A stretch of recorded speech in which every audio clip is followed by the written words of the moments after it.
Okay, it shows it's recording on my end. I'll go ahead and kick things off. Hello, everybody, and welcome. We're so glad you could join us for today's webinar, Imaging 101, General Principles of Photography and Best Practices with Victoria Tran. My name is Shyla Davison, and I'm the Education and Outreach Coordinator for iDigBio. Before we begin, I'd just like to take a few minutes to talk about iDigBio and the work we still have going on.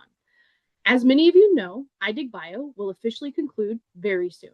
For the past 15 years, iDigBio has had an incredible impact, supporting research, collaboration, and innovation on a national scale. This is not a moment of sadness, but one of transition. And we're proud to pass the torch to the broader community, confident that the mission of advancing biodiversity digitization and discovery will continue in capable hands. And we also wanted to share a brief update regarding the iDigBio timeline and online resources. While iDigBio is currently in its final year of NSF funding, we have been approved for a no-cost extension, which will allow us to continue into late 2026 or early 2027 as we complete project closeout activities. As part of this transition, the iDigBio website and wiki will soon shift to a simplified format to meet accessibility requirements. And with our legacy content preserved through Internet Archives, sorry about that. The iDigBio website and wiki will soon shift to a simplified format, and our legacy content will be preserved through Internet Archives. Importantly, there'll be no immediate impact to access of iDigBio data, the iDigBio data portal, or Symbiota portals. And we encourage you to download any resources you may need from our current site so you have it easily accessible for use and you don't have to go searching for it again later.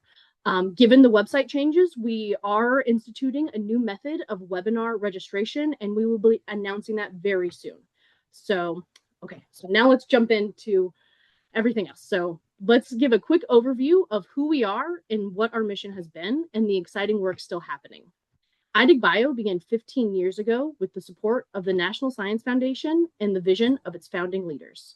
Over that time, we've made tremendous strides together as a community, and our shared efforts have helped shape the future of biodiversity research. At its heart, iDigBio works to make biodiversity specimen data widely available and useful through digitization, training, and open access, and creative new applications. And while iDigBio as a project will eventually close, our mission and the data the community has generated will live on.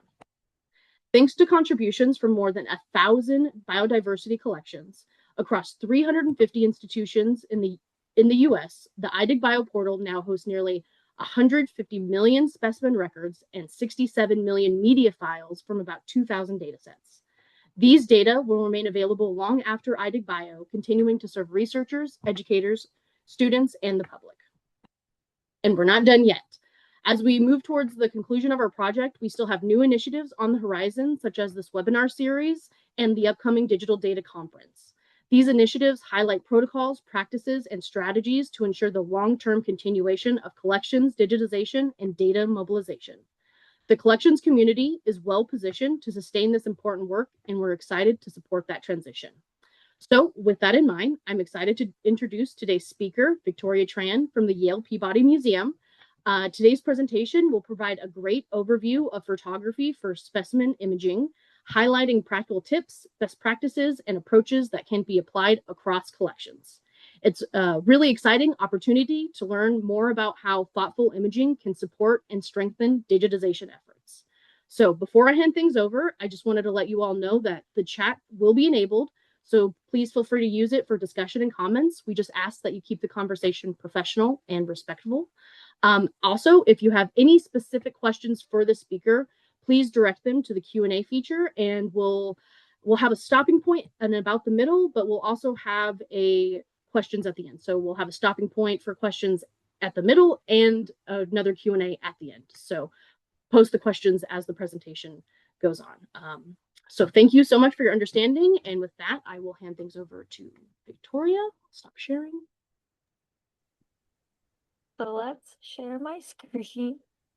Okay.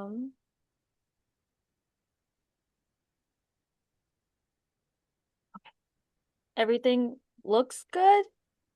It hasn't popped up yet. Okay. Let's see. I do see the presenter. Are you seeing the presenter view? Mm-hmm.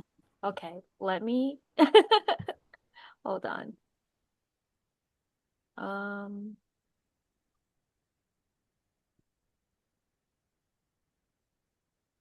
okay. And then we put it in full screen. See the presentation. Looks perfect. If I put it in presenter view, will you see the presenter view? Let's see. Is it in presenter view on your end? Yes. It's not on our end, so we Okay. see full slideshow. Yeah, Great. perfect. Well, thank you for having me. Like Shiloh said, we'll have a main Q&A like in the middle.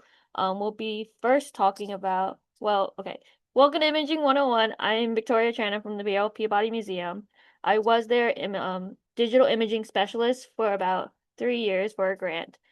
Um, so we'll start off by talking about like general camera equipment, including the lens and parts of the body, and then including ISO, aperture, and depth of field, different settings that you can change in order to affect your image.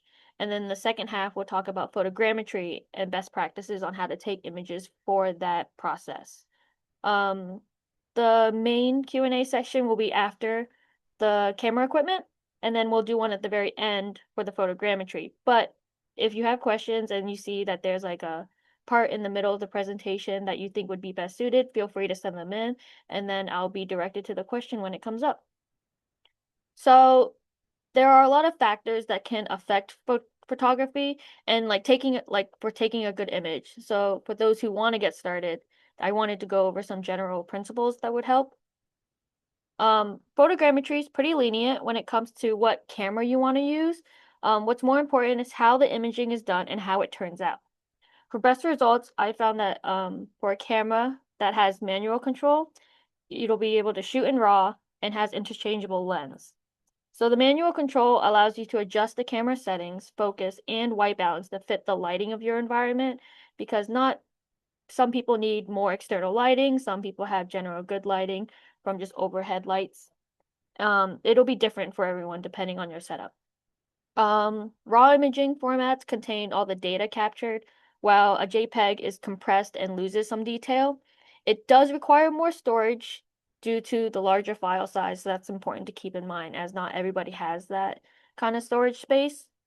Um, for the camera body itself, any body will work. What's more important is the lens. At the Peabody, I used a mix of 80Ds, I used an R, and I also used an R5.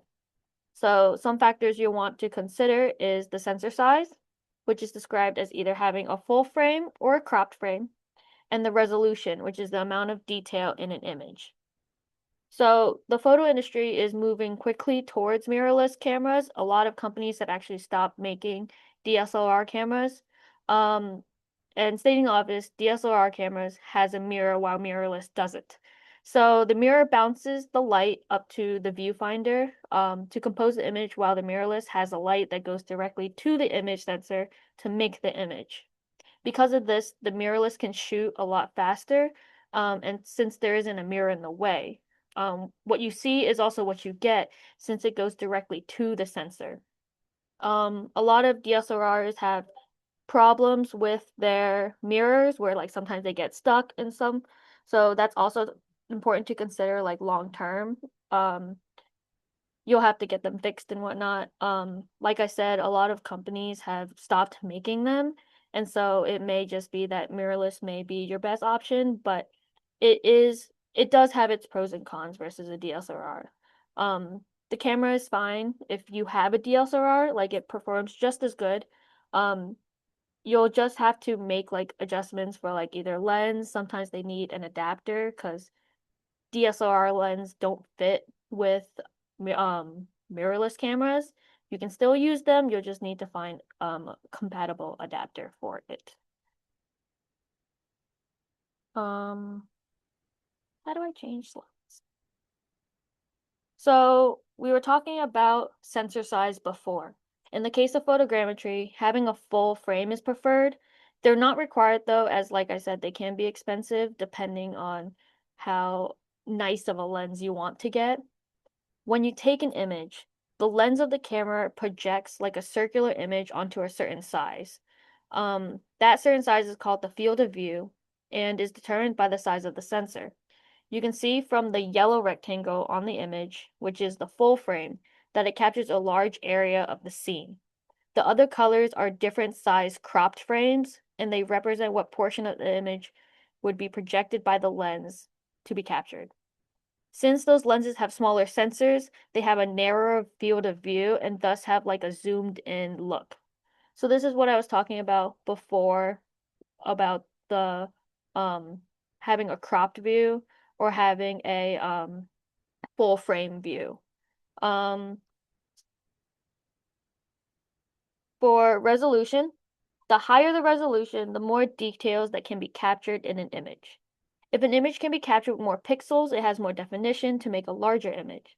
The same can be said for the opposite, where you have fewer pixels capturing less definition, making up a smaller image. A recommended number of for the resolution is having 12 megapixels. It's important to remember though that it will require more storage and processing power with higher resolutions, but you do get a nicer image.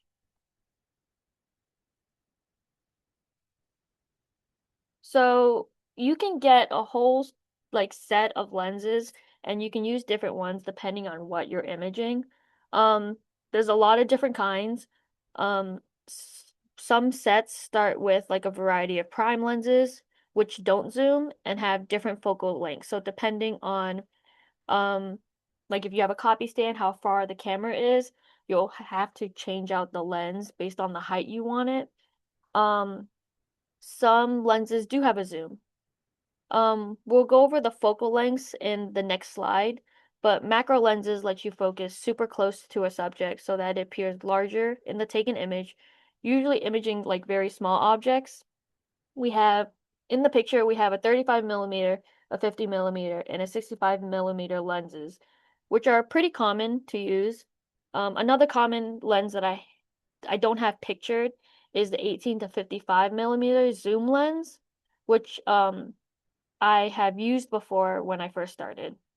The macro I used at the Peabody is a 65 millimeter macro lens, and it had a 1.1 to 5 times zoom. So this lets you like prop the camera, and you can use the zoom so that you don't have to move the camera itself. I've mainly just moved the camera on its own rather than use the lens. So focal length. Um, It is the distance from the lens to the sensor, and this slide shows how changing that focal length affects the field of view. So the lower the focal length, the wider the angle, and ultimately the closer you need to be to the subject in order to fill the frame with it. So for example, for the 100 millimeter would allow you to fill the frame much farther away from the object than a 35 millimeter would. You can think of higher values as more zoomed in, where lower values are more zoomed out. Um, and so a lot of these are the different lenses and how the angle would show um, what would get filled in the image. Um, Here on this slide is a list of additional equipments that you could have. They make for a good kit for close range or small object photogrammetry and can be used in the field as well. So for this slide, we have like a tripod stand, so it helps the camera be stable if you need to prop it in order to take an image from somewhere far. You have the remote shutter release, which so you don't have to touch the camera in order to take the picture. Um, Scale bar and coded scale bars are used for scaling. They're important to keep in the image, and we'll talk about that later as well. Polarized lenses are good for when shooting in the field, same as a light box. Um, the Lazy Susan and the motorized turntables are um, other ways to set up your specimen for photogrammetry, and we'll talk about those as well. External lighting, we always need more light if you're like out in the field and the environment itself is not very good. SD card. Color checker and white gray balance is good for color correcting your image. This is especially important for like specimens that have a lot of color and you want it to be true to that color. And then a black backdrop so that it takes out a lot of um the details in the background could make it confusing for the software of photogrammetry. And we'll talk about that more in the second half where we talk about what it the actual workflow for photogrammetry. So the three main settings of a camera that you'll be adjusting to make a good image is ISO, aperture, and shutter speed. We're going to go into each one specifically in the next couple of slides, but this is a general triangle called the exposure triangle that shows how each one sort of affects each other. Um, and they allow for like if you change the setting on one, it sort of affects the other one, and you can kind of find a good balance between finding your settings between all three. So ISO is a sensitivity of the sensor to light. So the setting will brighten or darken your image. Increasing the ISO makes the image progressively brighter, which can help in darker environments. But if you make it too high, you'll cause a lot of noise, some grain. You'll want to raise the ISO only when you can't use the shutter speed or the aperture to make the picture brighter. Um, you should also always try to stick to the lowest base ISO since it'll minimize the noise as much as possible to give you the highest picture quality. This is harder to do in like low light environments. So if like you'll need to make up for it through other ways, you'll try to make up for it in other ways before raising the ISO. So in the image, we can see that higher ISOs um like from the two black boxes, we can see that those little squares are like the noise that you would find in the image. And as you go up in the scale for ISO, it'll get noisier. Aperture is the opening of the lens that allows light to pass through it and to enter the camera. It's similar to how like your pupils work. Um, by shrinking and or enlarging the opening, you allow more or less light to enter the sensor. And this is expressed as the f-stop or the f number. Smaller numbers mean larger apertures, and then larger numbers mean smaller apertures. This was one of the settings that you can change instead of the ISO to adjust the brightness of an image. Changing the size of the aperture changes the overall amount of light reaching the sensor. The f-stop is dependent on the lens you are using though, so I would recommend experimenting with the settings one at a time to find the right one that makes the best image. Um, the picture on this slide shows like highlighted is where it'll show at the top the aperture opening. So like if we have one, that is the largest, and so more light is being let in as shown through the yellow. And then as you get towards the bigger numbers, that's the smaller aperture. So you can see that the yellow is shrinking and less light is being able to enter through that sensor. Aperture also controls the depth of field in an image. It's the amount that the scene appears sharp from the foreground to the background. Having a larger aperture means having a shallow depth of field where only a small area is in focus. And so, shown by the graph on the side, if we have the whole thing in frame, the focus plane is in the center. So we see that the two rectangles on the ends are sort of blurry. It's because the main focus is in the center rectangle. If it's good if you want like in maybe like not for photogrammetry, but like for field photography, if you want like sort of like a blurry background and like your main object focused, then you would have a larger aperture. It's good for also like if you're doing like whole drawer imaging, if you have the right lens and the whole thing is in focus. Having a smaller depth in field means that you'll be focusing on a specific area, but only that field will be shown and in focus, if that makes sense. Um, And so this is the other half. This is the smaller. So as you make the aperture smaller, the depth of field grows so a larger area is in focus. Due to the factor, I would suggest when imaging collection material to organize them by size and shape so you don't have to adjust your settings as often. So you would image all your smaller objects first and then adjust your settings accordingly to your larger objects.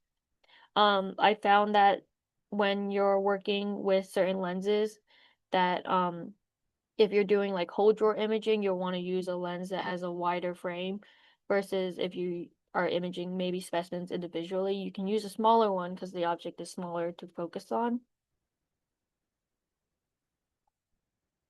Um, Shutter speed is one of the third settings, and this is the length of time that the camera sensor is open and exposing light to the sensor. In other words, it's how long the camera spends taking the image. So this is measured in fractions of a second when they are under a second. Um, Again, this is another setting that can be changed instead of the ISO. Having a longer shutter speed increases the length of time that the light is exposed to the sensor, which causes the picture to be brighter. You're letting more light in, so faster shutter speeds exposes the sensor to less light and thus makes the picture darker. Motion can also be affected by the shutter speed. When you have a longer shutter speed, it's technically slower, so the camera sensor stays open for that amount of time before it captures the image. If an object is moving, it'll cause motion blur. We see this used a lot in when you're doing like sports photography or even wildlife photography. If the animal is in motion or if someone is running, you'll see that if you try to take a picture, you'll want a faster shutter speed so that it doesn't cause that blur because they're in motion. Um, so when you have a shorter shutter speed, it's having the camera sensor stay open for a shorter amount of time. So it's taking the image faster. By taking an image with a shorter shutter speed, you can freeze motion by taking the image immediately. So like going back to our example before, if someone is running and you have a shorter shutter speed, you're capturing that single moment when they take a step. And so because it's that one frame being captured, there's no motion blur because you're taking it in that one instance versus if you had a longer shutter speed, then it would be capturing that one instant plus additional and that causes that motion blur.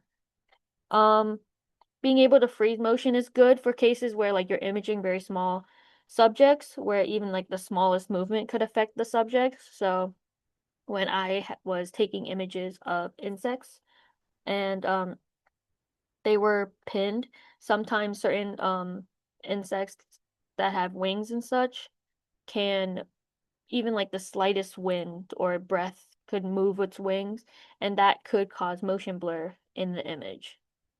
Um, when I was, for a specific example, I was imaging ladybugs and like the table, just the slightest vibration of the table could affect how they come out in the images. Um,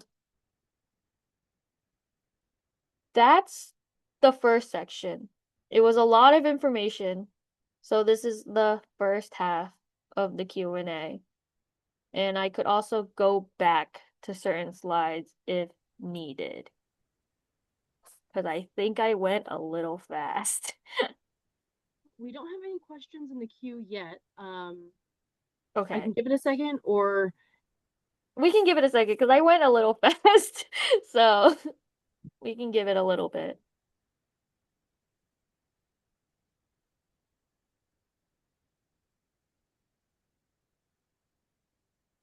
I think it will be. I think we're good. I did post in the chat just to see if there was any questions a few minutes ago, so I Okay. think it's okay if we continue. Okay, great. Um, so the next section is about photogrammetry, what it is, and the best practices when it comes to taking images for this process. We're gonna go on I'm so sorry. I don't want to. A couple questions just popped up. okay. Um, No okay. worries. The first question is, do you recommend DSL lens like macro? Um, if you have them, and you like, if you've changed over to mirrorless and you have DSLR lenses from when you were using them and they're still working perfectly fine, I think very, they're still a good option to use. Like I said, you might just need an adapter. Lenses are very expensive, and so if you have some that you've been using and the images have turned out fine for them, then I recommend you using what you have, if that answers the question. Thank you so much for that answer. We got one more question. I have a Sony with APS-C sensor. Do you have any recommendations for a macro lens that I can use for digitization? So I'm not familiar with that camera lens, and so I would probably need to get back to you to do like a little bit of research on the lens that you have in order to find something that's compatible. Thank you so much. I do see somebody has their hand raised. If you could post your questions in the Q&A, that would be excellent. We do have another question. What is better, having an underexposed versus an overexposed image if ideal exposure cannot be achieved? That's a good question. Um, I believe, um, let's see. I think an underexposed, I guess it depends on how extreme we're talking about under versus overexposure. I think an underexposed picture would probably be better than an overexposed. Overexposed can sometimes, like, it could not ruin, but like basically, um, make the image so bright that like some of the colors cannot be corrected, I guess is the case. Um, and because certain specimens, I know for at least entomology, when I was imaging for them, that the colors of certain insects like moths and butterflies, their colors are very important for research. And so, the overexposure could, um, sort of, I'm lost on I'm lost on the specific word I want to use, but because I don't want to use overexposed to explain it, but it could just probably like blind out the colors, while like for the underexposed you could maybe mess with a couple settings in post and sort of adjust those settings in like Photoshop. Thank you. I was just gonna say Gil has a question. Did you want to ask that, Gil? So then the faster shutter speed you use, the better to get images crisp. No Um matter it, no matter it what you're taking an image of, I guess.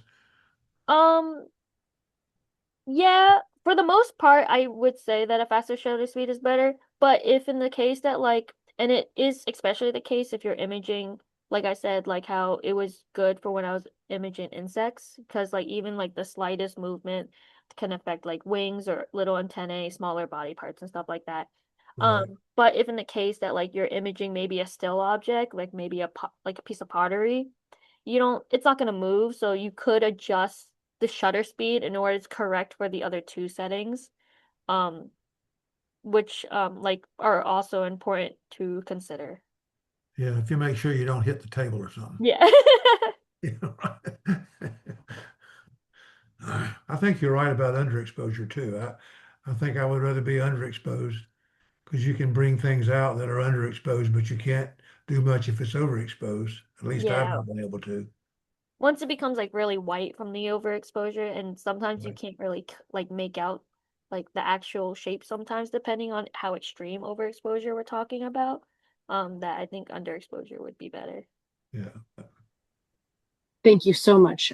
This is the last question in the queue, so if anybody has any more questions, feel free to drop them in now. What camera body is recommended? um are we talking, I'm assuming it's like DSLR camera body versus mirrorless, or are we talking about like full frame versus cropped frame? If we're talking about those settings, a full frame mirrorless camera is probably what's recommended if you're starting to look at cameras. Like I said, a DSLR camera is perfectly fine if you have it. Because like some people don't have it, like the money to buy a whole new camera body. And so that's just what's on the market. So like if you have the chance to buy a mirrorless camera, you're more likely gonna see either lenses made for mirrorless or um accessories made for mirrorless now on, that it would be easier to probably find stuff for the mirrorless camera than a DSLR. But if you have a DSLR, that's perfectly fine. Excellent. Thank you so much for that answer. Oh, one just popped up. What mirrorless seems good for specimens? Um, if you want a specific one, I might have to get back to you on the ones like we're currently using. Um, I just know the general category of the cameras and not like any specifically named bodies. We use Canon here, but I know people have also used Fuji in terms of company and Nikon. And Lauren just posted in the chat if you would like to contact Victoria directly. She did just post her email in the chat. So go ahead and write that down if you have any questions. I think that was it. I think we're good to continue. Oh, I spoke too soon. I'm so sorry. Do you generally have a limit to how, excuse me, let me start over. Do you generally have a limit to how high to set ISO to photograph specimens? It depends on your other two settings, the lighting in your environment and the particular specimen you're imaging. Like I've seen images shot with high ISO and they've turned out okay. When I was imaging insects, because they were so small, we kind of wanted to keep the ISO down. Um and but I have seen certain images use high ISO that you kind of have to mess with the settings and take a couple sample images of what you're imaging, so of your particular object or specimen, and see just which one looks best because like I said, it's also dependent on your environment. So there's no like right or wrong number. It's sort of dependent on like a lot of other variables that playing around with your camera and playing around with your lighting of your situation would be the best suggestion. Well, thank you so much. I think we can go ahead and call it, and you can go ahead and continue. Thank you so much for answering all those Great, questions. thank you. Like you said, I did provide my email if in the case that I didn't get to your question or that I didn't have an answer right away. You're welcome to email me the same question so that I at least have it on writing that I can refer back to it. So the second half is about the process of photogrammetry and best practices, meaning what kind of objects are good to image, what problems you might run into, and then the general workflow of what the photogrammetry process looks like. So, photogrammetry is the method of taking 3D information from overlapping images of a subject and converting them into 3D models. So on the left, we have a series of images that I used in order to create the model, the 3D model that's on the right. Most photogrammetry software use an approach called structure from motion. So this method is how 3D information is extracted from 2D images all at once. The software combines the differences in position and orientation of the camera and corresponds identified parts of the subject between images. So what that means is if you have a series of images, say the insect that I showed from last slide, if you have three different angles, front, back, front, back, and two side views, then it'll find a point in all those images that the same point in all those images and sort of be able to find out the orientation and direction that the camera was in when it took it and match it up to make a model. From this diagram is sort of is a visual for what I just explained. You have a camera taking image at three different positions. And so we see it swing from the left to the right, taking image from the far left, the far right, and in the middle. Each image is of a different portion of the subject. So the target subject, you see the red dot, the green dot, and the yellow dot. Those are the three different like portions of the subject that they're taking image of. And by matching the pixels of the multiple images, such as those dots, the software can create a sparse point cloud, which is shown on the right. So as we see from the leftmost camera, from its viewpoint, it was able to capture both the red dot and the green dot. So that's the overlap for that camera image. The middle one was able to capture all three from the distance it was at, which is including red, green, and yellow, which is shown by the frame in the rectangle. And so that's the overlap there. So because it's captured both the red and the green, you can now match the middle image with the leftmost image. And then on our rightmost image, we have that it captured the green and the yellow. And so that matches up with the middle camera, which managed to capture all three. So now it's able to take all three of those image and match it up because there's overlap between which portion of the target subject was captured. A sparse point cloud is the visual representation showing as the same single pixel is found in matching locations in multiple images. It makes up a single point of the cloud. So on the right, that's the sparse point cloud. You can see that's made of a bunch of individual little dots. Each of those dots is matching points that we're taking from all the images that you compile into the software. So as more and more points are found throughout the images, they're continuously added on and refined until you can see the subject being formed in like a 3D space.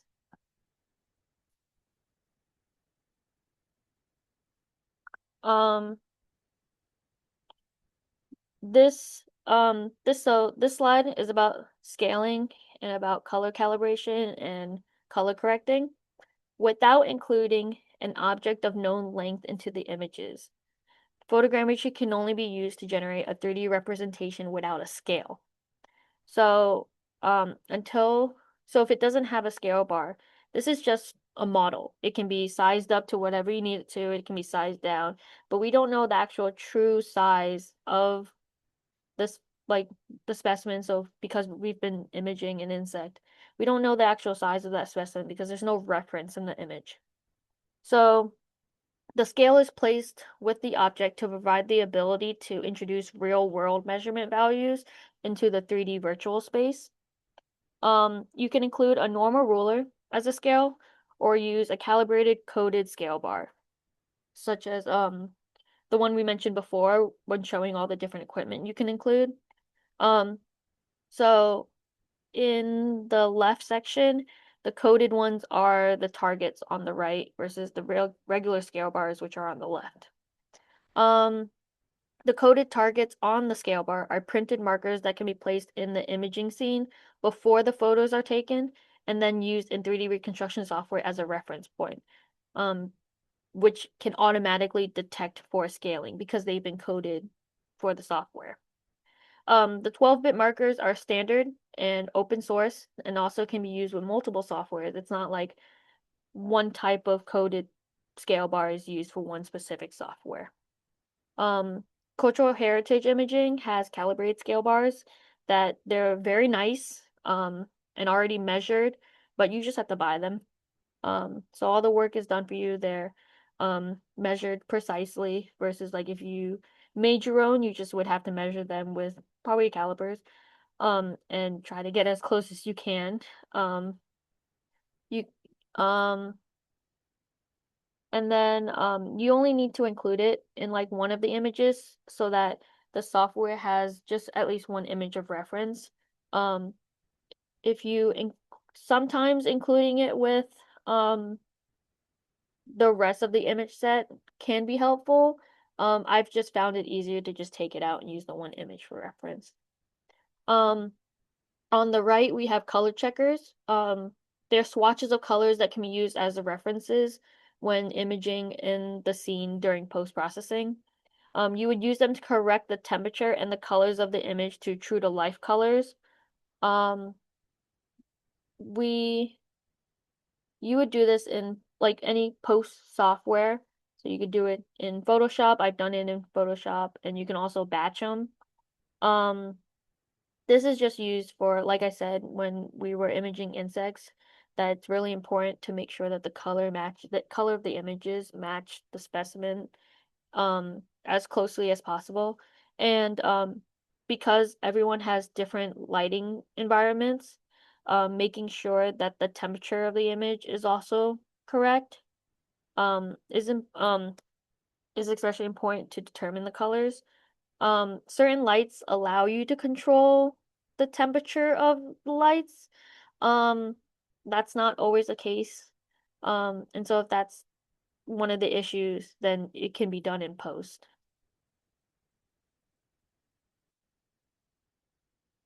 So when capturing images, since the same features need to be found in multiple images, there needs to be a sufficient overlap between them.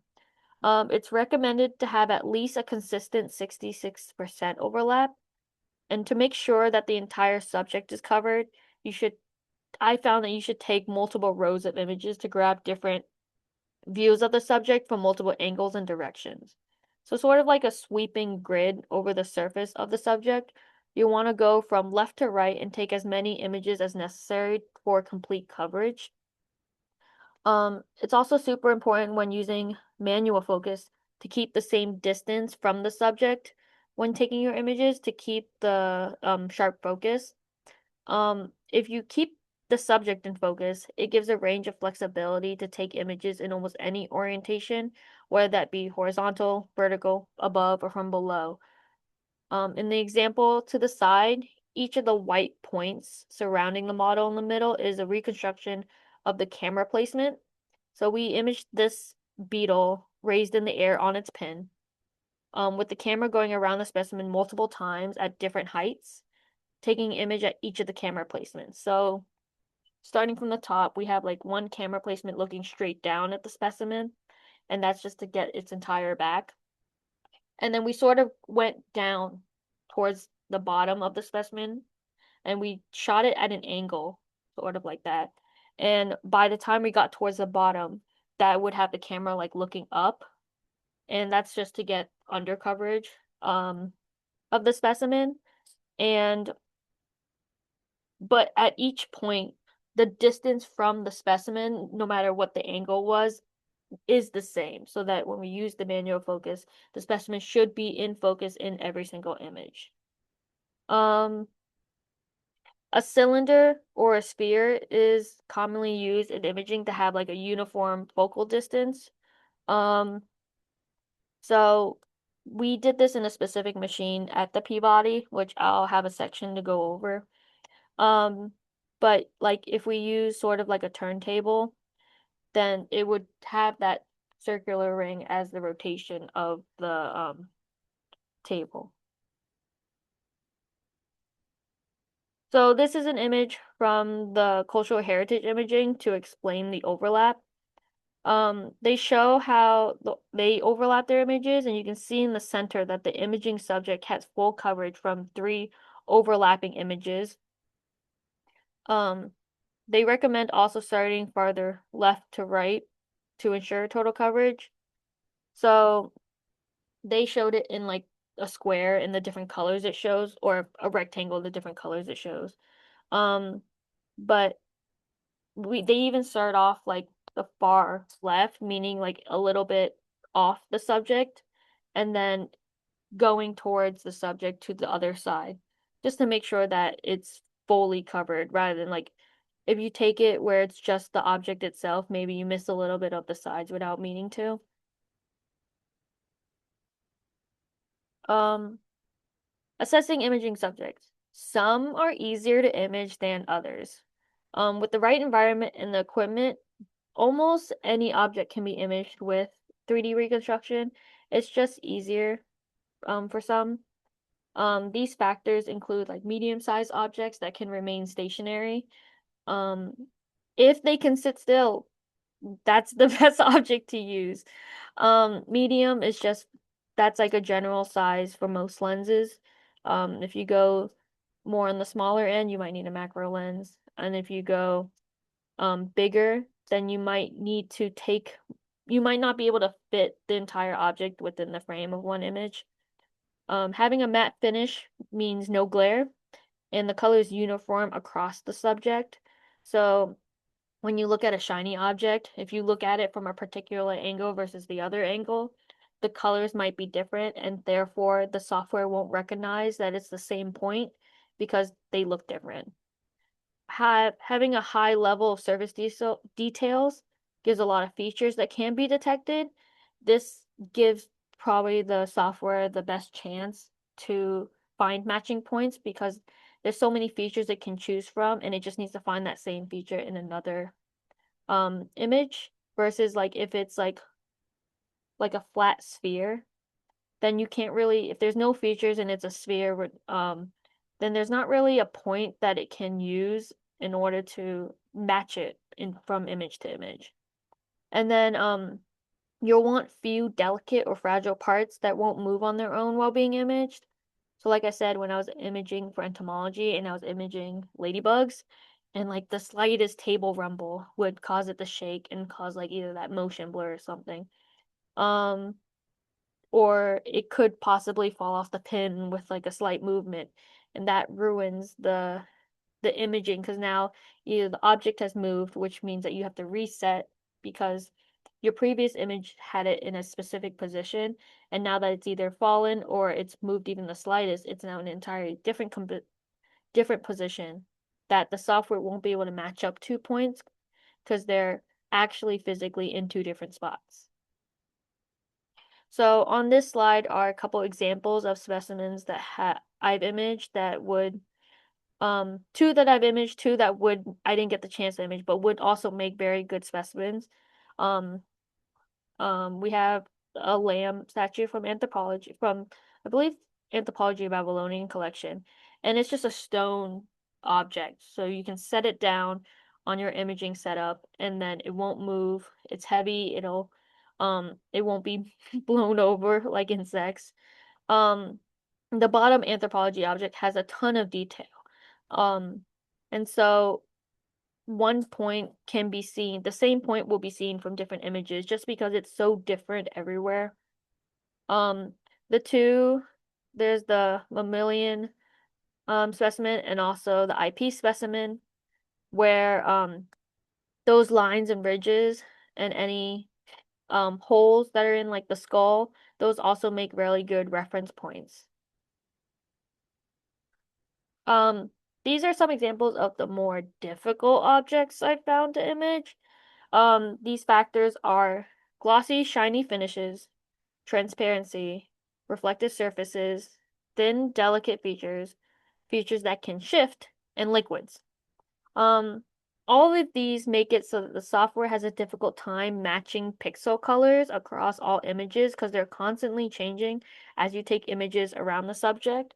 So it's the same example that I was describing before, where if you have like reflective material and you look at it from one angle to the other, they're different colors or they don't match when you look at it from one end to the other end. Um, Transparency is hard because it's whatever is being reflected into the glass. Um, and it's usually the camera, and so the camera is moving all the way around an object, and so it will only find its point in every image, but it's not the actual shape of the object that the software will be able to tell. Um, it's also important to remember that you are imaging based on what you need. So like if you take the abacus, which is the bottom left image, you can do a single round of imaging and still capture enough images to reconstruct it. The only side that would be missing would be the bottom one, which is where it's resting. So certain collections only need to image a single surface, and if they don't need to flip the object or adjust it anyway, it's still very doable. Um, so in order to get like the side it's resting, usually you would flip the object so that you could capture it in a series of images. But with an abacus, all the parts will be moving, and so they'll be in a different position, and they won't be able to be matched up in the software. And so if you're fine with having it imaged the way it is and maybe putting it on just like a little platform, then it can be reconstructed if that's all you need. Um, let's see. Next slide.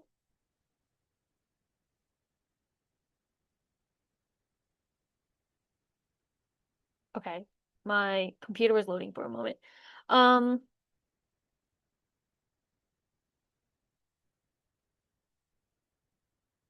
okay. My computer was loading for a moment. I apologize. So there's different ways to image. So one of the first ways that I learned was on a turntable. A turntable can be motorized or it can be manual, and having it motorized allows you to control the overlap by rotating a set number of degrees. You can do this also with the manual turntable by marking the number of degrees on it yourself so you know how far to turn it. Um, but the setup allows the camera to remain stable by putting it on a mount. So instead of having you hold the camera and go around yourself, the turntable will turn the object itself. You'll need to mask, which is we'll talk about that when we go through the workflow of photogrammetry, but you'll need to mask the object due to it moving with a static background. And anything in the background then becomes a feature. So you'll need to have a solid background.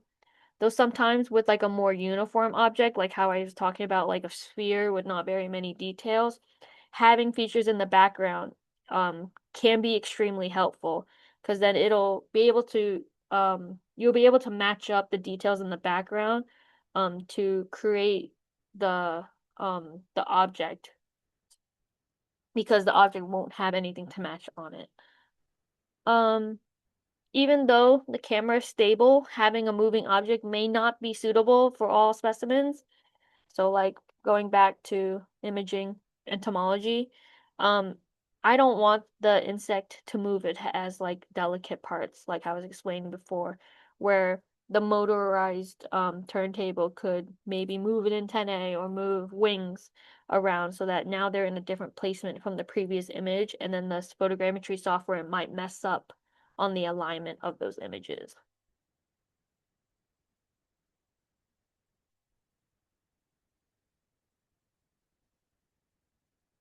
Um,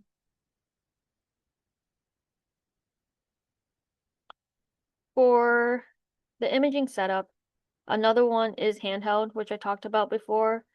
Being handheld means that the camera is moving rather than the subject, and you'll be able to control the image being taken from any angle. You'll just need steady hands at the same time. You won't have to reposition the camera in order to get specific shots though, because like if it's on a stand, um, you'll have to position the camera to how you want. If it's like, say we're not using a turntable, so you don't need to move the specimen, it's sitting on a table. You'll have to adjust the tripod if you don't want to hold the camera yourself. Um, you won't require masking for this process, depending on how the subject is imaged. And this is also good for the same reason that you don't want the specimen moving. That like um the only things like if I'm imaging insects again, then wings won't be moving, antennae. The only thing that would affect that would then be environmental, which is like a breeze blowing through the table shaking. But other than that, the specimen should be stable if you're doing it handheld. Um, this next section is about a computer operated photogrammetric imaging system that I have used at the Yale Peabody Museum. It's the main machine that I've used for photogrammetry. So if there's any questions about the previous section, we can do that. This next part is about the machine itself and then the workflow of photogrammetry using this specific machine. See, I think we do have one question. Okay, it was a small section, so Yes, let me see. Okay. The question is, do cheap color checker cards distort color? If so, by how much? Are there favorable brands or standards? Is there a standard number of colors for a checker? I know that was multiple questions. Let me know if you need me to repeat any. can you start with the first question? Yes. Do cheap color checker cards distort color? If so, by how much? I'm not sure how much, and I guess it it depends on what you consider a cheap color checker, because usually they have like usually they're like certified color checkers that have been tested and have either they have their own software associated with it, or it's a color checker that can be used in other programs like Photoshop. Um, in if they're certified, then they have a certain percentage of black and white and certain colors that has already been checked. And so I'm not sure what a cheap color checker would be considered. Okay. That kind of goes into the second question. Are there favorable brands or standards? Uh, Um, I've used the same color checker. I have to it certain companies make specific color checkers, and there's one that is used a lot at the Peabody, mainly from the collections themselves, and then we've also bought the same one. Um, and they come in a variety of sizes, so it depends on like they have small, tiny ones for insects, and they have larger ones, but it's usually like a square, and it has set number of colors with it, and then obviously the larger you get, either there's more colors or it's the same colors but bigger squares. I believe there are specific brands that certain collections prefer to use, and I've seen the same one. I don't have the name off the top of my head. Um, but I could get that for you. But you can also use like it doesn't have to be it can just be one for standard photography because for there's a bunch of different kinds of photography and some of them use different color checkers based on their needs. Thank you so much. And the last part of that question is there a standard number of colors for a checker? Um Usually um I don't know about a standard set of colors. We mainly have used it for sort of white balancing, and so like what's really important is having a set of whites and a pure white and a set of grays in order to adjust the color. Usually the software will handle that, but like I said, some color checkers come with their own software. I could probably look more into specific color checkers um after, but we've mainly used it for like this, like a good set of gray values and white values. Thank you so much. And we have another question pop up. What file format do you recommend for saving images? For example, for use in AI? Um, I'm not sure about a specific format that would be best for AI use. Um, at the Peabody, we use TIFFs. They're very big, but it allows you to have like the most amount of data that you can have within an image. I know some also depending on like what you want to capture, because some people are perfectly fine using JPEGs. Um, Usually you shoot in a JPEG in a RAW format, and then we've converted our RAW formats to TIFFs for storage use as well. Um, and then some people just keep the JPEGs, but those are the two. And RAW formats are like CR2, CR3s. And those contain the most data in terms of like color. It's not cropped or anything that the camera might do on its own for a JPEG, if that answers that question. Thank you so much. And this is the last question in the queue so far. We have had trouble imaging minerals because of reflections. Is there anything we can do? I would guess that maybe some shiny beetles have the same problem. Yes, I have minerals are especially I had a mineral up on the example page. Minerals are very hard to image. Um I guess one example that I've seen for minerals could be using polarized lens. It kind of takes down the glare a little bit. The only issue is that polarized lenses change depending on the position of the camera. So that one you'll most likely need to use a sort of turntable format.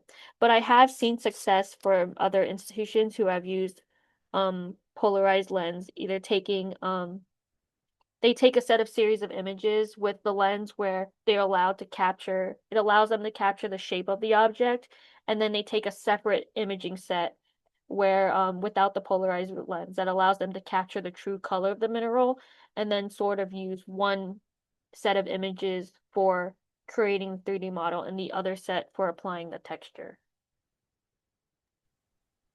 Thank you so much for taking a break and answering those Yeah, questions. of course. I think that was it. So I think Okay. we're good to go. Okay, great. So at the Peabody, we use a machine called COPIS. It's a computer-operated photogrammetric imaging system. It's a machine. So oh, the video is an example of how, if it'll run again, maybe if I go back. Yes. So the video is an example of how it looks with 3 cameras. It's a machine that allows a camera to move along an X, Y, Z pan tilt axis to any position within the chamber that it is made on. So this allows a variety of imaging techniques from a single shot to circling around an entire subject. You can also do um, focus stacking by having it go along the z-axis. And then you can also create a mosaic by just having it go from left to right, back and forth. With the camera moving instead of the object, it allows them to stay stationary and keep the same position. The images these may not require masking, depending on how the subject is imaged. And we'll go through that in the next few slides. I'll be talking about the photogrammetry process, specifically when I used it with this machine. This machine's also similar to handheld, except it's more stable and it's automated. And the cost of the machine, it's all built, and it's open source hardware. It's built from 3D printing, and the only things ordered are the beams that make up the shape of the machine. The cost of the machine itself can range from 5K to 20K. And the reason for this flexible configuration is shown by the image here. So depending on your imaging needs, you only need a single chamber, or you can get a full chamber, which is 2 stacked on top of each other. It's only dependent on it's also dependent on your imaging equipment and how many cameras you want it to include. So a single chamber has 3 cameras. So if you have a standard full chamber, you can have a total of 6 cameras where there's 3 at the top and 3 at the bottom. So your specimen would be in the middle and it would be imaging it like this. You may only want, and you can also, if you only have one top chamber, you can have only 2 cameras. You don't need all 3 cameras. So it's really, you can even have 1 camera. So depending on the size of your chamber that you want and how many cameras, that can affect the cost of the total amount. So these images from left to right are different configurations we've used to image the anthropology and entomology collections at the Peabody. The middle is like the full chamber that was we helped set it up at Harvard, where they used it to image the entomology collection. We used a standard 3 for the most part, but you can see that we only used the top chamber for the majority of our objects. With anthro objects, we needed a flat platform, so we used the top of a table. It's sitting on top, and then the cameras just go around it. For the full chamber, like for the middle image, you can see on the right that there's a total of 6, top right, sorry. There's a total of 6 cameras, and then it's in sort of open space so that the cameras can go up into each other's chambers so that they can capture specific angles of the specimen. In that picture, we have an insect pinned to the beam that's in the middle. If you do have a full chamber, you can put a platform in the middle, and that makes it a flat surface that you can put a more solid object on.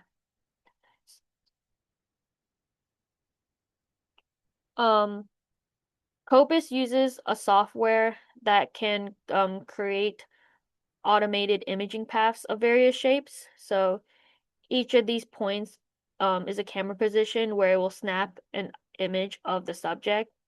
So from left to right. We have the purple dot is where an image will take it, usually from the top view straight down at the specimen. That line of purple dots is each one is a position where a camera would take a shot. So we have it going along the back of the specimen. And then how I was talking before, where like you want like a cylinder or like a sphere sort of path that you want to for full coverage of the specimen. Um, you'll want these are different. The different colors represents the different cameras. Like in the other configuration, we had 3 cameras. So each of the colors is one of those cameras. And so with these kind of paths, you're able to have 3 cameras taking shots at the same time. So instead of you going around taking each shot individually, the cameras would automatically just travel and take shots at the same time in order to decrease the imaging time it takes for a particular object. We've also used the box format to maybe more flatter objects.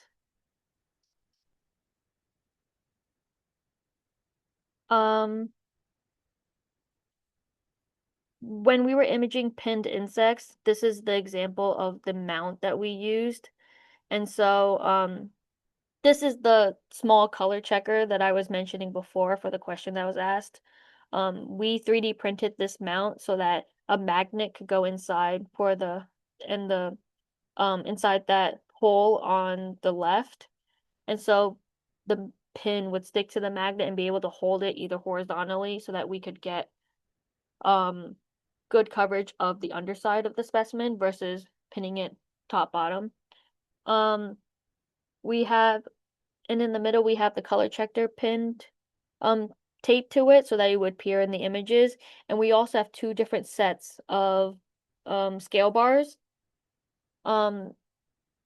So the one in the middle is an example of its specific scale bars for a software called Alice Vision.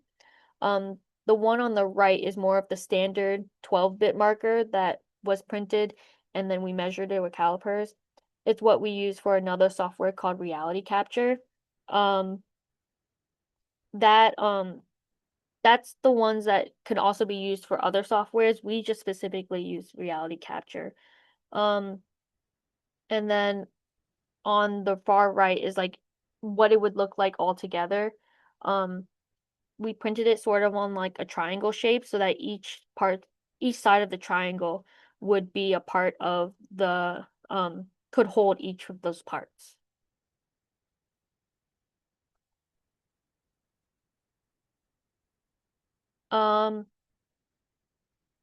These are a couple of the models we've used that we've reconstructed from different things in the collections. Using COPIS, the one in the upper left corner is a specimen from the Calvert Marine Museum that was imaged as a request, and the others are from collections including entomology, paleobotany, and anthropology. These were all placed in the chamber and then imaged we use a max of 3 cameras. Some of these specimens are smaller, like insects can even be used for just 1 camera. And then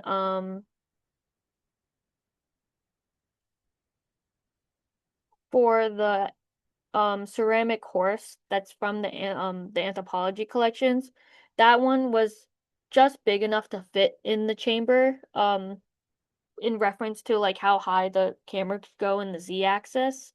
And that one is big enough that an entire image couldn't capture the whole object, so we had to take it in parts. So that's an example of like based on size, that medium-sized object can at least fit in the frame. This one you have to make sure that you get good coverage because the whole specimen cannot be within a single image.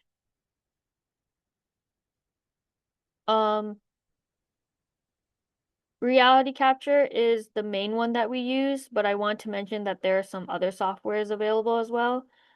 These include Alice Vision, which is an open source software available for free, Agisoft Metashape, which many people have used and still use. So that's um a summary of photogrammetry. And then I realized that I had a separate PowerPoint for the actual workflow of photogrammetry. So I can pull that up. But in the meantime, we can take a break and ask Q&A questions here, if that works.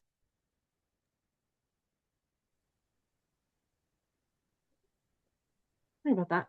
Yeah, we don't have any questions in the Q&A feature yet. If anybody has any questions, we can take a second.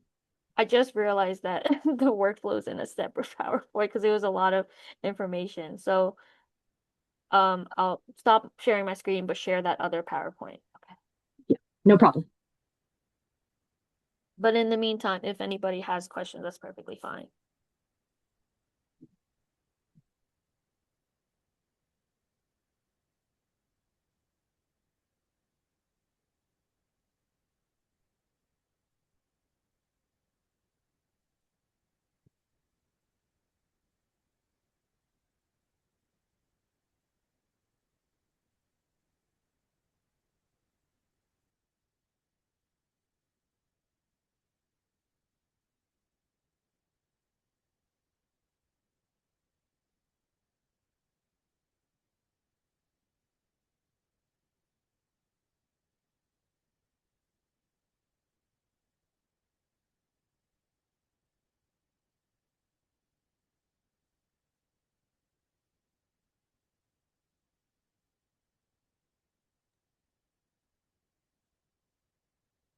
Now the questions are popping up.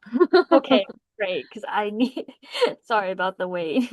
No problem, no problem. The first question is, does the resolution of the images affect the photogrammetry process?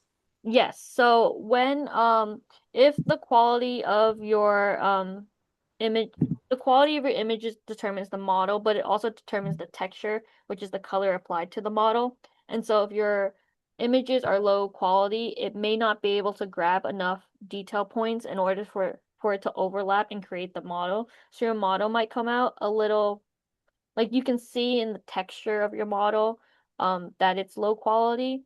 And if the model comes out okay, then the texture is grabbed from the exact images that you put into it. And so, however, um, resolution or the quality of your images and how it looks, that same color texture is what's applied to your model. Thank you so much. And just to ensure that we get the questions, that we are able to see the questions, please direct the questions to the Q&A box.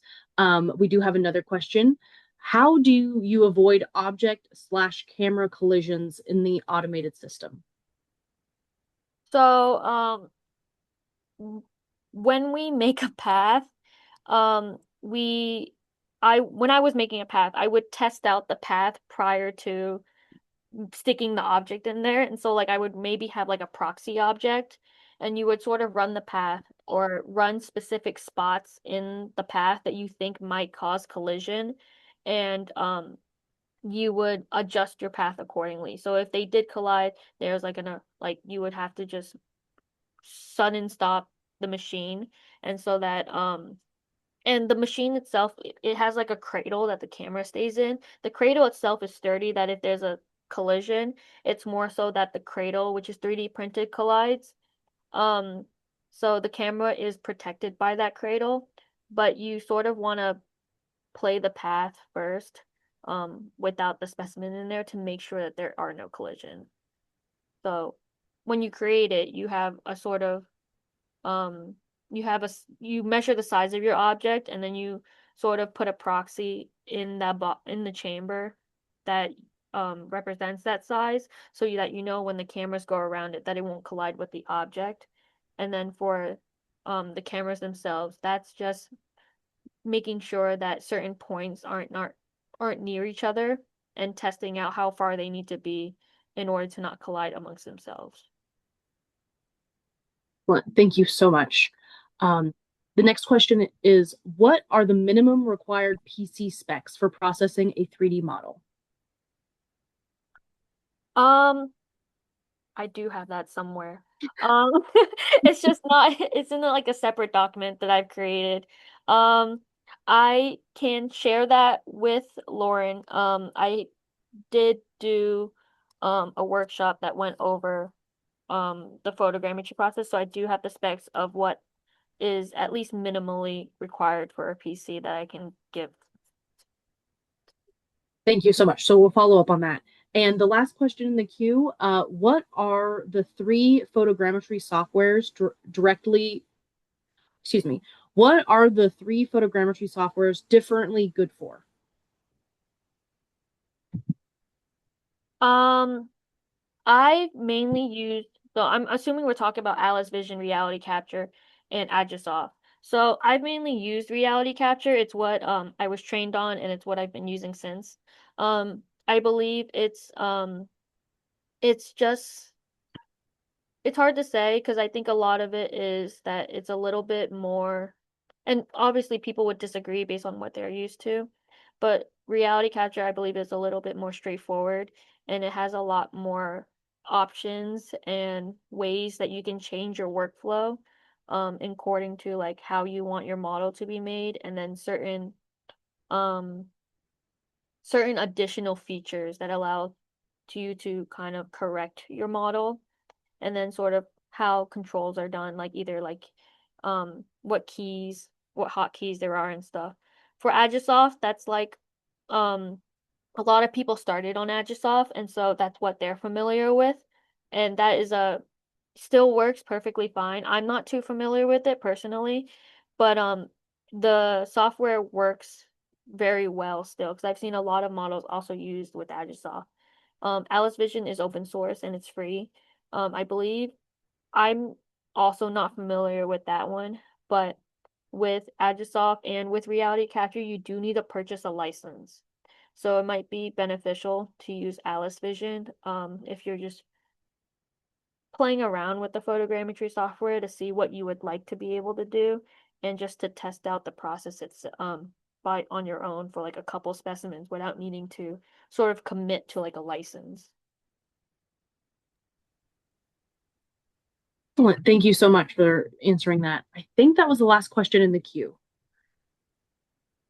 Okay, Let me double check the chat real quick, just to. great, because I I'm having a hard time finding this PowerPoint. Okay, nothing in the chat or the Q&A feature. So, Okay, and take all the time you need if you need a second. thank you. No problem.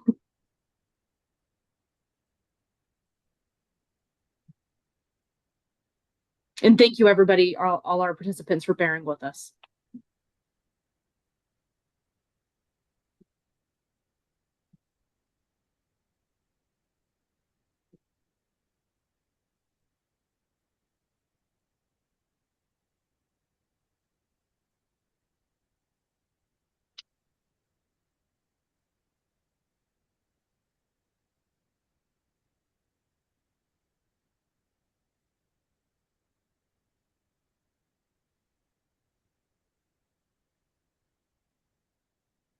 If you want to take a 2 to 3 minute break, this might be a good time to That would be take a great. get a glass of water or take a restroom break. More than welcome to do that now for our participants. Yeah. Um, Let me see.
So sorry. Thank you for bearing with us, folks. Just give us another couple minutes while we figure out this on the back end.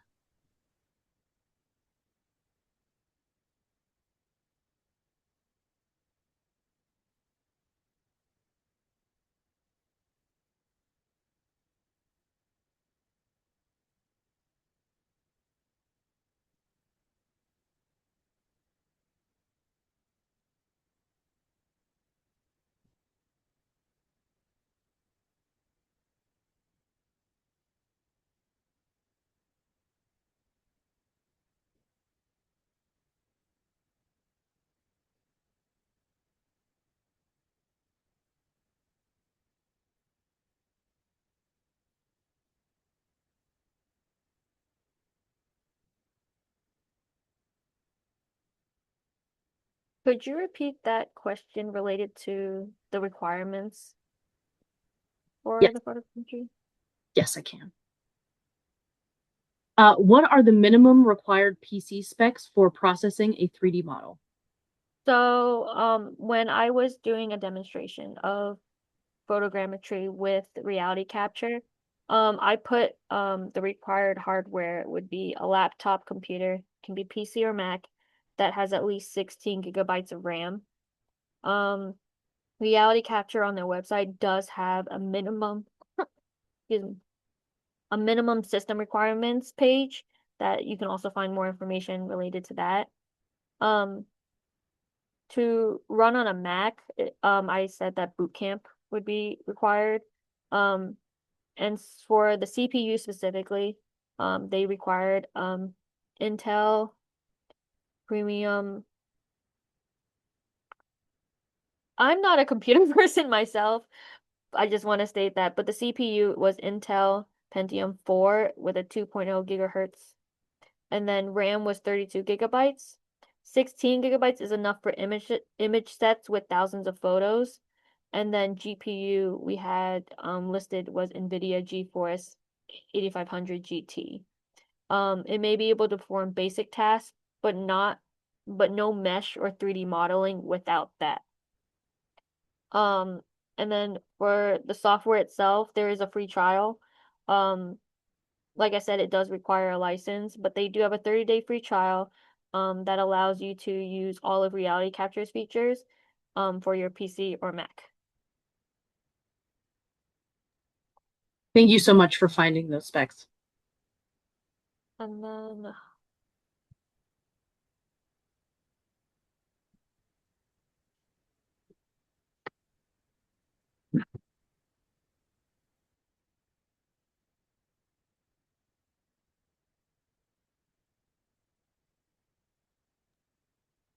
okay.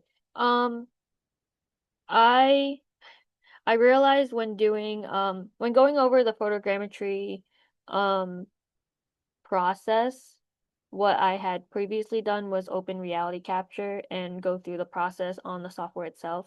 My laptop cannot run that. And so what I have is a document and it has screenshots from what reality capture looks like. Um, and we can go over that if that works. Yes, whatever you feel comfortable with, and we can also post it to the wiki as needed as well. Yeah, so this is a handout that I've used before in order to explain the full process of photogrammetry within the software of reality capture. So those who use Agisoft or may want to use some other software, this some of these features may be applicable, but this is like the names of the buttons and how it looks in the interface will be specifically for reality capture. So I will go ahead and share that. Thank you so much. Thank you for bearing with me. And thank you to all our participants for bearing with us. Yeah. Um,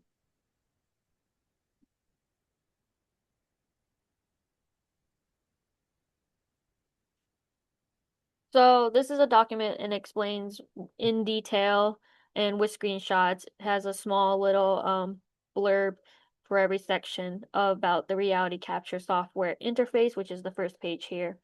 And then also going through the different steps related to photogrammetry within reality capture. So this interface is what pops up when you first open reality capture. What's important is that there is a help feature, and this feature can be accessed with any of the white drop-down menus in the top right corners. And the picture is small, because it's on a Google Doc, and so I'll be providing this to Lauren so that she could upload it to iDigFile. But the help feature gives you a bunch of startups where you can have a quick start, and it gives its own step-by-step tutorial for reality capture. It also has questions that you may like, common FAQ questions that you may have. And it goes through each section of reality capture in more detail than if you have like specific questions that this document may not be able to provide. And so um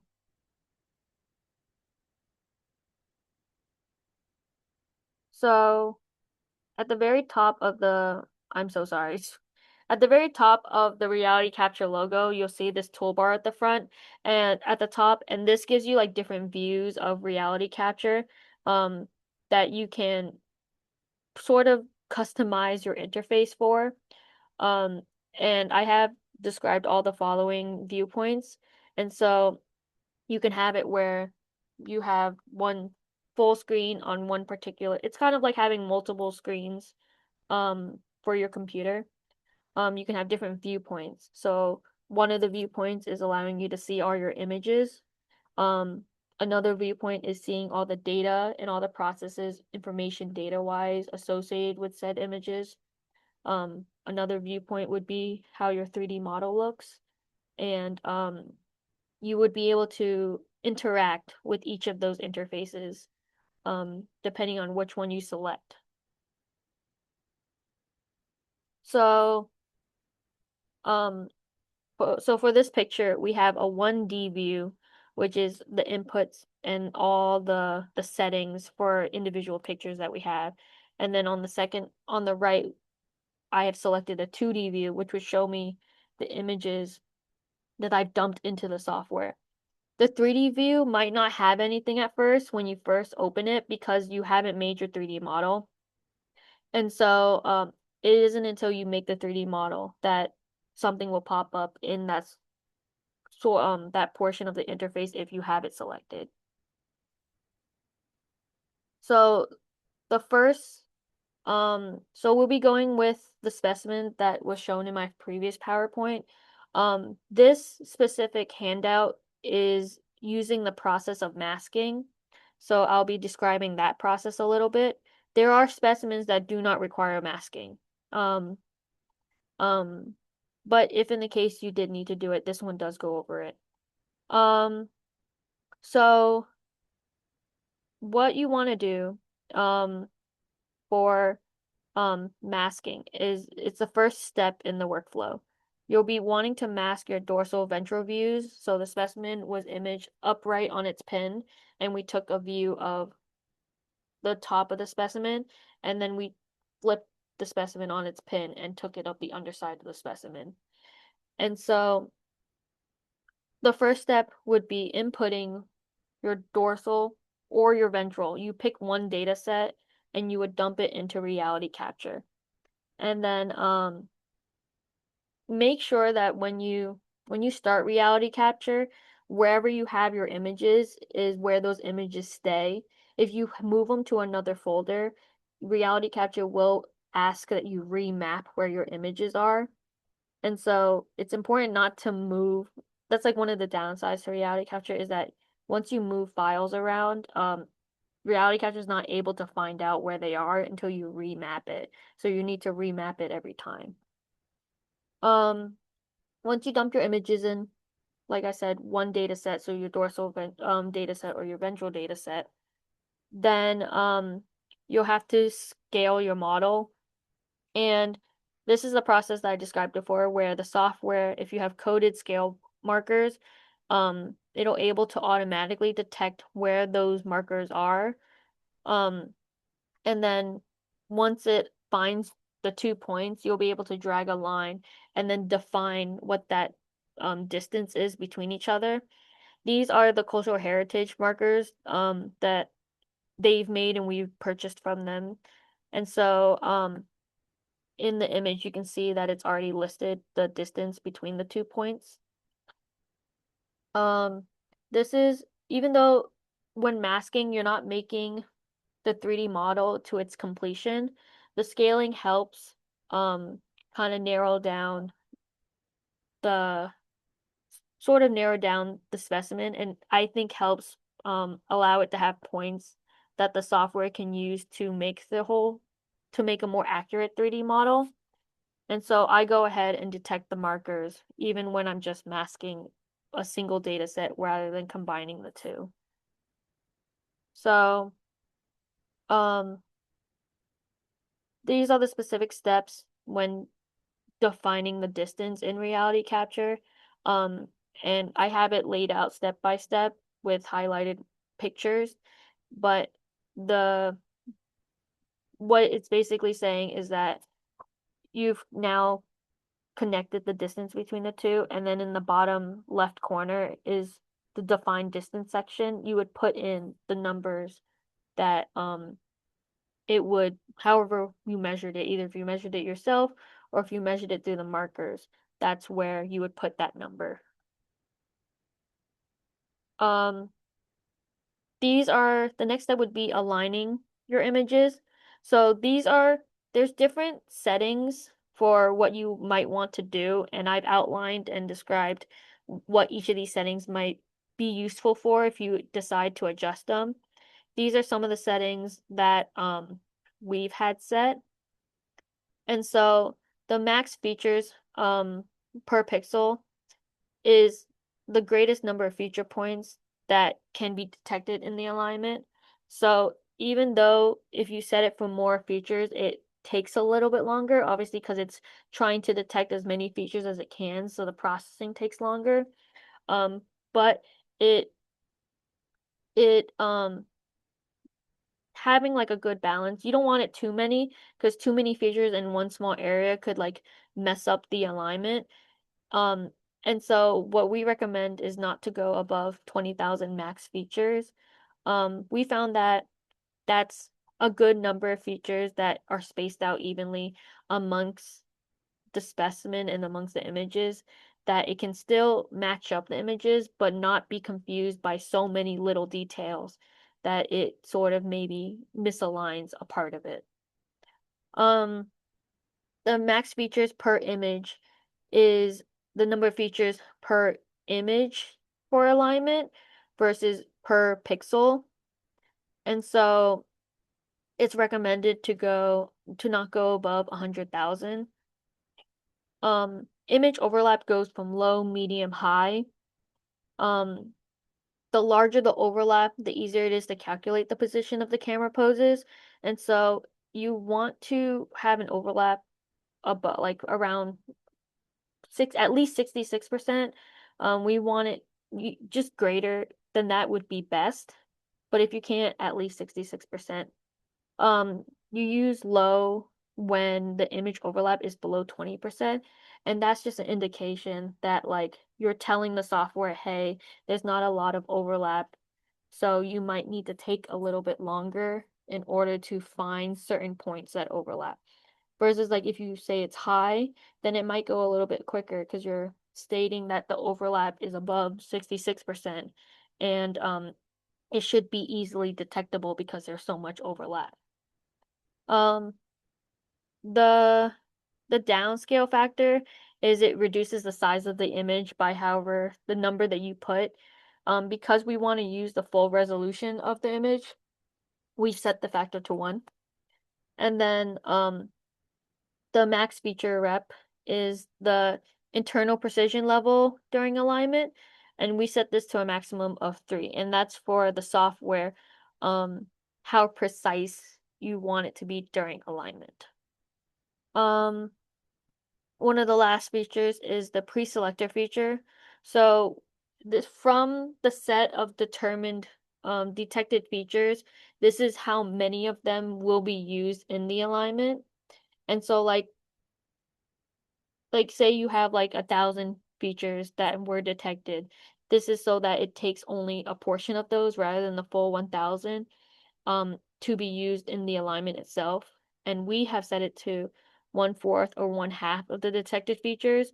And that's mainly due to just the processing speeds and the time it takes. If you wanted to use all the points, it will take a lot longer for it to go through each individual point in order to find the overlap. And so the alignment is a button. And so you hit align images, it'll go through the process.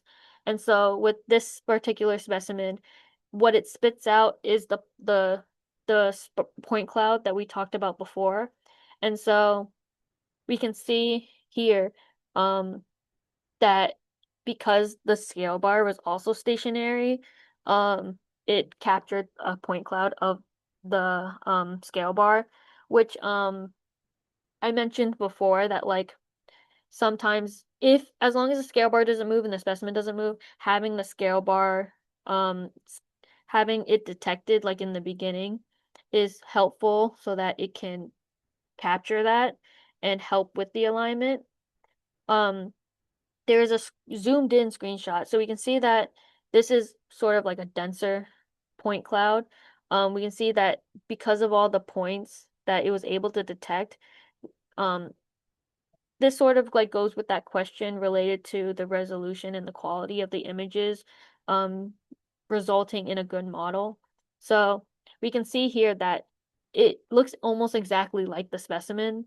If it if the images were of like a little bit of low quality or even like were not good images to even be used, it would be reflected in this point cloud, either by the texture or by how it looks as a model without the coloring. So, and we can also see on the side, this would be in the 1D section where it shows you like the settings and the different processes that you run. It keeps track of everything.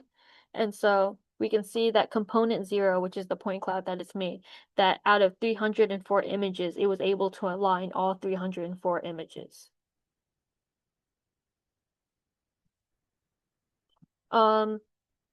So with the point cloud and masking, now that we have the point cloud and we see that all the images have aligned, all 304 of them, we now can make the preview mesh. So in reality capture, that's under the mesh model, and it's a button, just a simple button as well. And what we want to do is set the reconstruction region. So in our previous image, we saw that it made a point cloud of both the specimen and the scale bar, but we only want to reconstruct the specimen because the scale bar is not in the other set of images. It was moved because we had to move the specimen. And so we want to adjust that region that's being reconstructed to only the specimen. So that's what we see here, where I've adjusted the box to only contain the specimen itself. And so this is what, once you click a preview model, this is what it would turn out looking like. The preview model is a very quick mesh of what your specimen looks like. So it will not look great, but in terms of masking, we just need like basically like it'll make an outline of the images. And so the preview mesh is perfectly sufficient for the masking process. It'll be low quality, so don't be too alarmed when you see it. But you can see from this mesh, this is when you would typically like look around it to see if there were parts that may have been misaligned that weren't shown in the original point cloud.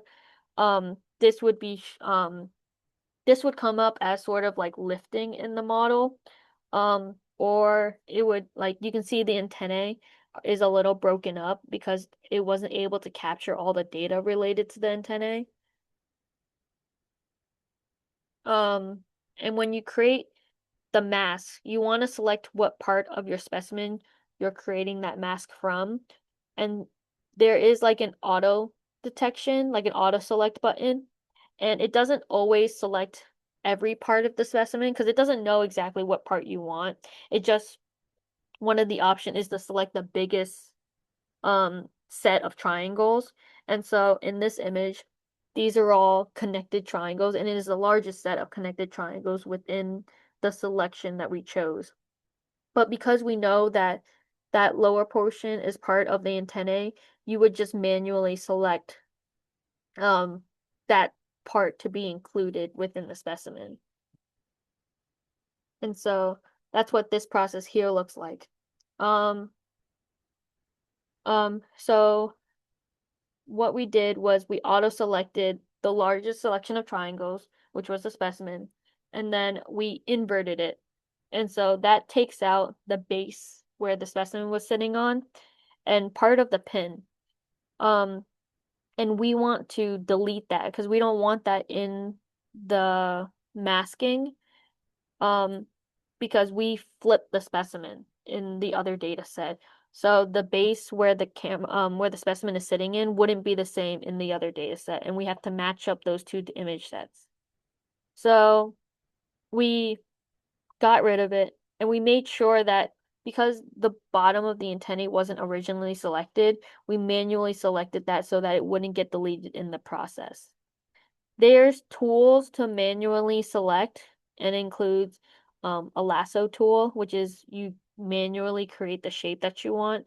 And there's also a rectangle tool, which just selects, you make a rectangle and it selects whatever's in that rectangle.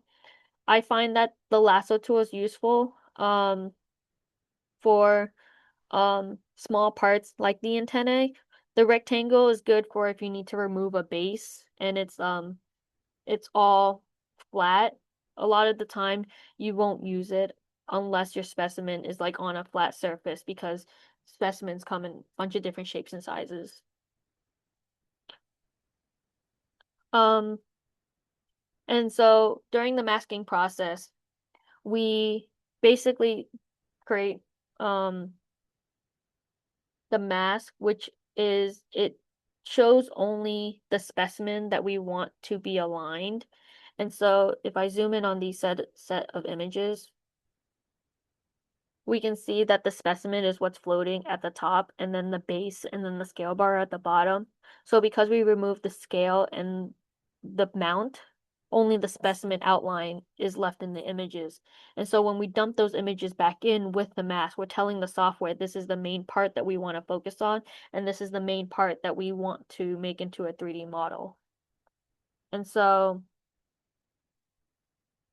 it's also a button, and you select where you want to save the mask in the same folder as the images, and they'll be saved as a PNG in this case. So you want to repeat those same steps for the other data set for when we flipped our specimen in order to get the other side. And once you've done the masking process for both data sets, that's when we can now create our final model. And so we would do the first step, which is where we dump all the images into the software. So in this case, we have dumped both the dorsal and the ventral data set into reality capture. You won't see the mask when you dump the images in, but you'll see that they have a mask layer in the settings when you select an image. And so that tells you that there is a mask associated with that image. It just doesn't show up on its own like it does in the folder format. So then we would repeat the same process where now that we're working on our final model, you would want to scale it. And so you do the same process where you detect the coded scale bars, and then you define the distance, and you would align the images in the same way. But this time, instead of doing a preview mesh, you would now reconstruct a normal detail mesh. Alignment and making a normal detail mesh and texturing are the longest processes of reality capture. You can see that, and you can see the progress as once you click the button, the progress bar will appear, and it also give you like how much time has passed, and then a final time estimation of when it will finish. So it doesn't give like a total time like process, like this will take 2 hours, this will take 30 minutes. It only gives you how much time has passed since you first started it, and then a real time estimation of when it would finish. So, your normal detail is the most common to use. There's also a high detail one where it creates it with more triangles. It takes even more time since it has to put in more like computer effort, and it has higher hardware performances. And so using normal alignment is the most common, and it works sufficiently for most processes. Um, Once you make the mesh, this will come out in more detail than the preview mesh that you saw when you were creating your mask. And so the normal detail, because it's being created with obviously more triangles, you would need to clean it up. So, an example of it, your model should look close to your preview mesh though. And so once you create your mesh, you'll want to clean it up. You use the same tools of the lasso and the rectangle tool, as well as like selecting your biggest set of triangles and inverting it to remove any extra bits. Sometimes reality capture creates like external mesh outside if it thought something was there and it's not there, sort of like specks in the air and whatnot. So I always find that doing a filter selection of your biggest triangles and then inverting it just to erase possibilities of what could get created um, is very quick cleanup. Um, and you'll be using it's the same methods you used when creating the mesh. Um, Texturing the mesh is the only step that's not in the masking process. So this is our first newest step when creating a final model. And it's also a button. So and like I said, texturing the model is one of the three longest processes. It'll create a high detail quality UV map and apply the texture or apply the color that it found in the images and apply it to the model. And so all those points that it was using for the alignment, all those color points will now is what it's using to apply. And so here we see at the bottom the mesh itself untextured, um, being now textured, and it just slaps on that texture map. You can invert it, like if you don't need the texture, like if you just need the model itself, then you don't need to go through this process. It's just one less step. But it makes for a good it looks nice. So sometimes it's always nice to just save one of the mesh on its own, one of it textured for whatever purposes you may need it for. Like if you're not really looking at color, but you're looking at like body structure, that's an example of when you would only need the mesh. And then this also applies to the question about quality that we were talking about before. So because it's using the color from your images, if your images don't have low resolution or it's blurry, those same textures of those colors of the images will then also be applied to your model. It's sort of like one to one. Now the model, when you first make it, it's usually a couple million triangles. Um, you we upload to Sketchfab a lot of our models, and they have a maximum of 1.8 million triangles.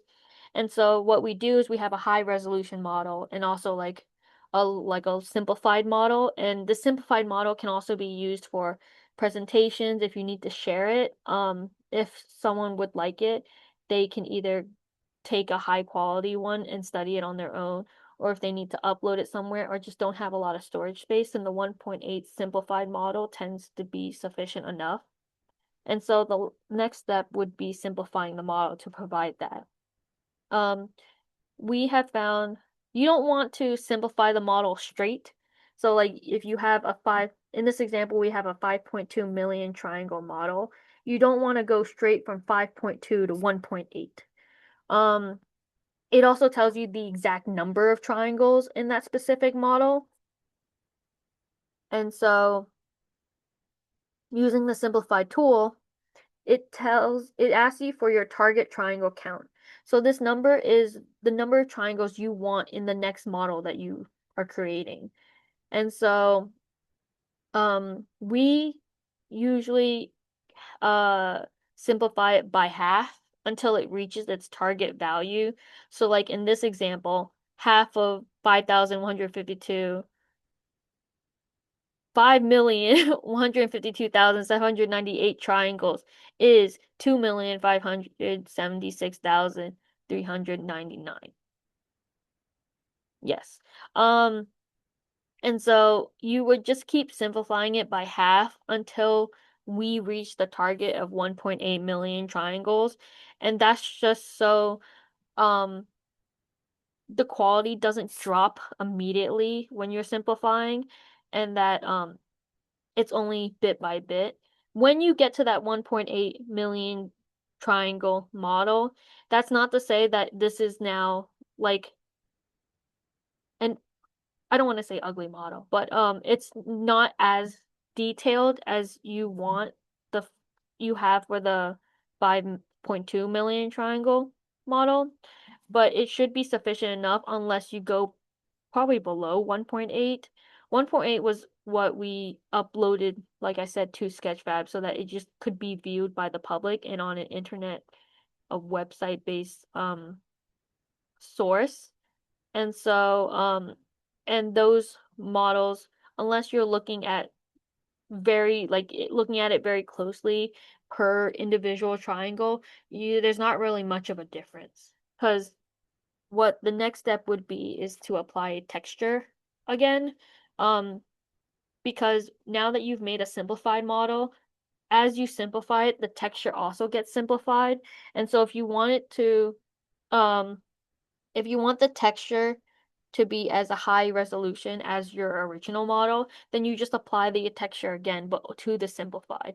So now you have a simplified model that's a little smaller because it has less triangles, but it still has that high quality texture that you had used for your previous model. And um, that quality of color still applies to your simplified model. The next steps would be to export your model. And this is where you can choose like which model you want to export. So like I said before, we do one of a 5.2 model, which is our high resolution model. And then we also do the 1.8, which is our simplified model. This is also where you would select what format you would like. There's a variety of formats that you can use.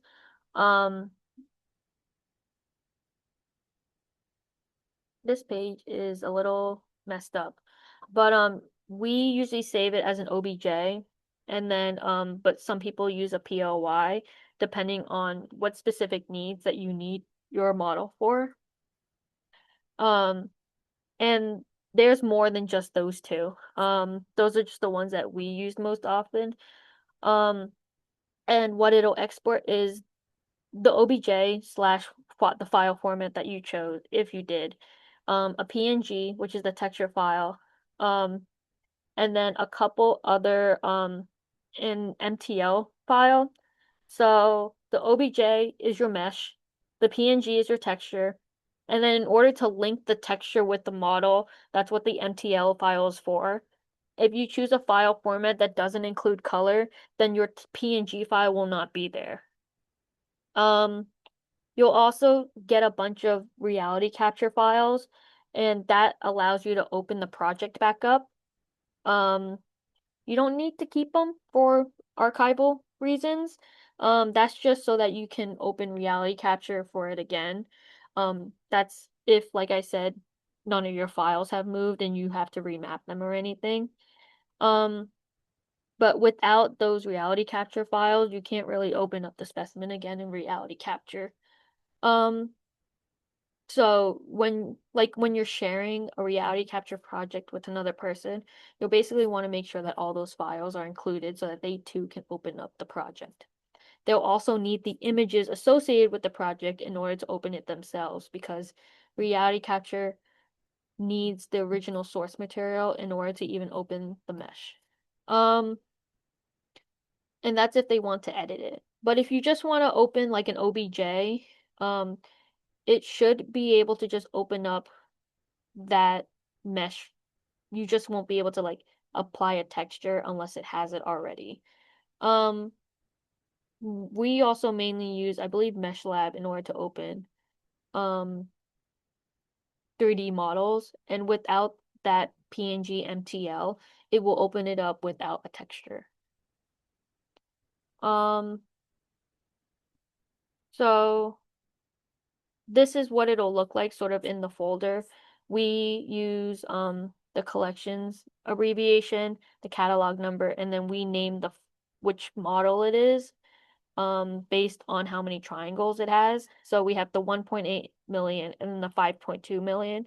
So we can see that there's an MTL, an OBJ. They have an OBJ with the reality capture information, and that's like your metadata file. So that would tell you all the settings that was used to create that model in case you need to, when uploading, you need to include that information. But it's also just good to have on hand if you ever want to recreate the model, you know what settings were exactly used for it. And then the PNG file is the texture file, and it'll spit those 4 files out for every model you want to export. And that's about it. The reality capture metadata file is also not needed to open your 3D model.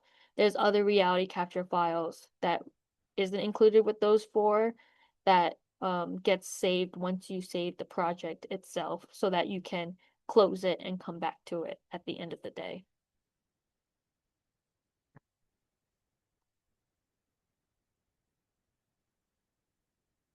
So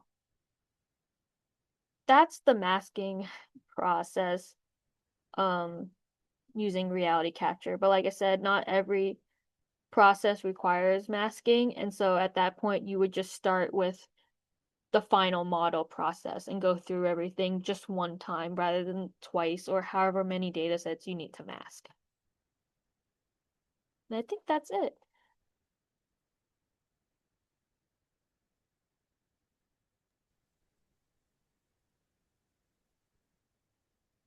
Excellent. Thank you so much for that amazing presentation. I learned so much. We don't have any questions in the Q&A, so if any last minute questions you want to put in the chat, that would be appreciated. We'll give it a second. They might come in. This was a lot. I won't lie that this process personally took me a couple times to do it before I got the hang of it, just because there's so many buttons and so many different settings that you can adjust. So we can definitely give it a moment. Well, thank you for explaining everything to us. Yeah, a lot of it was thankfully images because this is just a lot of text, and so the images helped a lot. But it also helps be so that they can find it within the interface. We'll give it another minute or so. That's fine. Last time they flooded in pretty quickly, so I just want to make sure that This is a lot, so I get it. And if there's a specific page they need me to go to, that's perfectly fine. Because it is a couple pages of a handout describing the whole process. And so when I send Lauren the extra documents, I'll send the handout that includes the masking, one that doesn't include the masking, and then I can send the base system requirements that I had in a document. Like I said, Reality Capture does have a page where they list PC requirements to run the software, and that's the majority of where I got them, but I can just have it listed out in the document already. Thank you so much. We did get one question pop up in the chat. Can you get meshes with polys or retopo with polys from the Tris? Can you repeat that last part? Yeah, sorry. It might be better if you look at it too. Yes. Okay. Can you get meshes with polys or retopo with polys from the tris. It's a lot of jargon I'm not used to saying, so it might sound a little weird. That's okay. I mainly know like the main workflow that I've used with, and so I might have to get back to this question. But if you're talking about because there's other settings in reality capture that you can adjust based on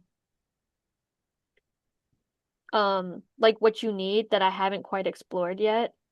Um so that question might be related polygons instead of triangles. Yes, I believe there's a setting that you can adjust to get polygons instead of triangles. It's just not a setting that I've personally used because we've mainly worked with triangles.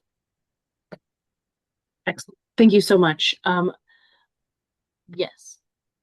How many people have been usually involved in the imaging project you've been a part of? So in the last imaging project that I was a part of, I was the main digital imaging specialist there. So I did the majority of the imaging. And then there were people in the group related to the post-processing um part, which would include like I was on a grant called Lightning Bug, and what they were while I took the images in order to make the models, I was also taking images of the labels. And so on the other half of the team was related to transcribing those labels and using the images to automatically detect the words on the labels so that they could be transcribed um automatically rather than by hand, so that because there's always human error within typing, and then it also takes a lot of time to type in every little field. So if you can just um transcribe it automatically, it would save a lot. And so that was like the coding aspect and pipeline half of the team. Thank you so much for um, answering that question.